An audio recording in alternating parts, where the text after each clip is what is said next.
Welcome to universe classes. स्वागत है आपका यूनिवर्स क्लासेज में। मैं राम सिंह। इस वीडियो में हम बात करेंगे संधि के पार्ट नंबर 2 की। इससे पहले हमने पार्ट 1 डिस्कस किया जिसमें 30 क्वेश्चन हमने कवर किया हुआ है। यदि आपने उसको नहीं देखा है तो आप उसको ज़रूर देखें। डिस्क्रिप्शन में आपको लिंक मिल जाएगा जहाँ से आप उसको देख सकते हैं। और इसमें हम शुरुआत करेंगे उससे आगे, यानी कि 30 क्वेश्चन फिर इसमें डिस्कस करेंगे। हाँ, लगभग इसमें 150 क्वेश्चन संधि का डिस्कस करेंगे, जो कि आपके आने वाले एग्जाम के लिए काफ़ी इंपॉर्टेंट होगा और आपको यहाँ से काफ़ी फ़ायदा होने वाला है।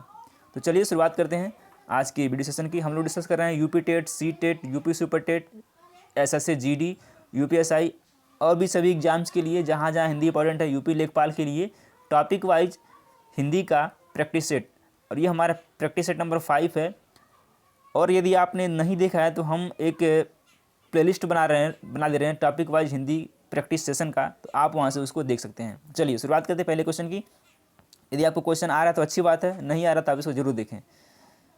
पहला ही क्वेश्चन है, निम्नलिखित में से कौन सा शब्द वृद्धि संधि का उदाहरण नहीं है? सदैव, जालवन, गुरुपदेश या फिर परमोदार्य। इसमें पूछा गया है कि कौन सा वृद्धि संधि का उदाहरण नहीं है, तो कौन सा नहीं होगा? इसमें ऑप्शन नंबर सी गुरुपदेश नहीं होगा। आगे बढ़ते हैं। निम्नलिखित शब्दों में से किसमें विसर्ग संधि है? अतएव, नरेंद्र, सज्जन या फिर सदैव। तो क्या हो जाएगा? इसमें हो जाएगा अतएव, यानी कि ऑप्शन नंबर ए बिल्कुल सही जवाब है। निम्नलिखित शब्दों में से किसमें व्यंजन संधि है? सप्तर्षि, निराधार, सत्कार या फिर हिमालय। सत्कार जो है व्यंजन संधि है, बाकी जो है पावक शब्द का सही संधि विच्छेद कौन सा है? इसमें बताना है। विच्छेद है पौधन अक। इस शब्द में कौन सी संधि है? दीर्घ स्वर संधि।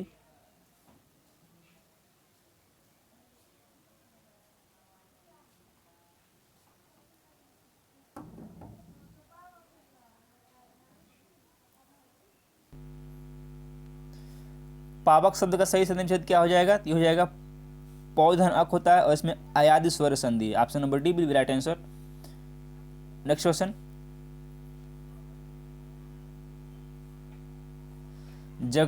जगदानंद शब्द का संधि विच्छेद है जगत धन आनंद। इस संधि विच्छेद में कौन सी संधि ध्वनित होती है?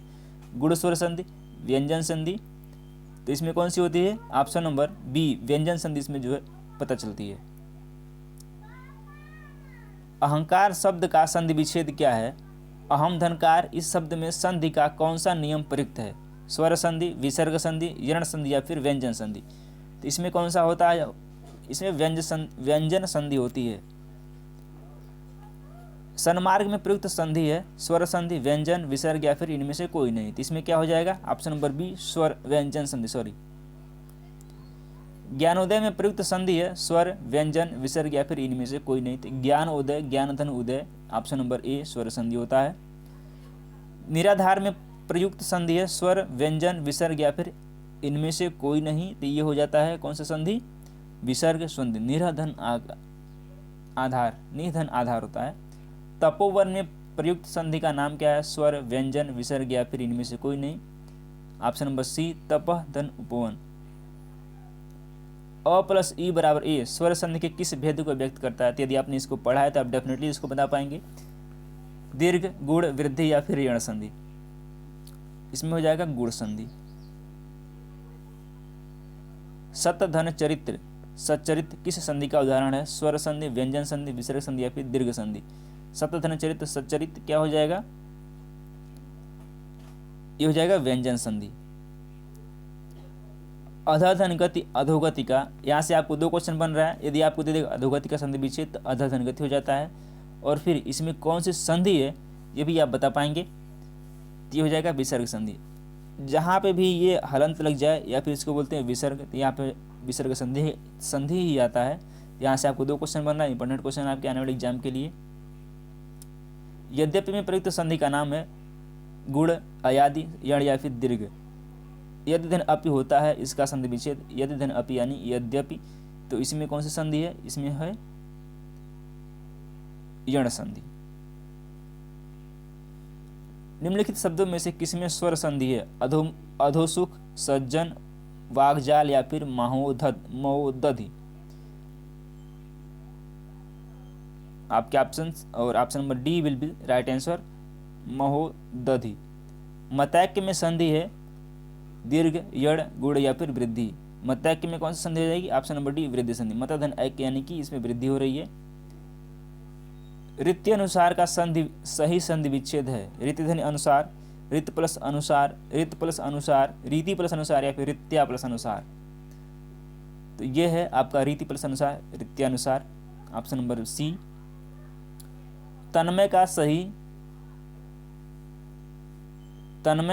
सही संधि विच्छेद क्या है? तन धन मय, तम धन अय या फिर तत् धन मय या फिर तन धन अमय। तन्मय में क्या हो जाता है? तन्मय होता है ऑप्शन नंबर सी तत् धन मय होता है।